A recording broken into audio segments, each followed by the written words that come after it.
Копнеж, интимност, тайнствен цъфтеж, илюзии, невидима наивност, ароматна пролет, красива тъга, безшумна любов, спонтанност, безкрайна съвкупност от фини емоции. Това е 5-я сезон.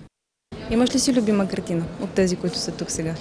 Да, имам неща, може би, една-две, които мисля да и не ги продавам, които да ми останат като етап.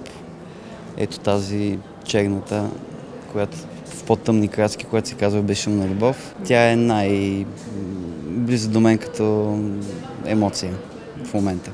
Художника за първи път участва в салона на изкуствата Импресия. След 10 години чудене и най-после появих сериозност и участвам в салона на изкуствата в Пловдив. Това е страхотно, тъй като тук е своеобразен център, града на всякакви изкуства. Много се радвам и живот и здраве. След време с удоволствие бих участвал този път, може би, в галерия.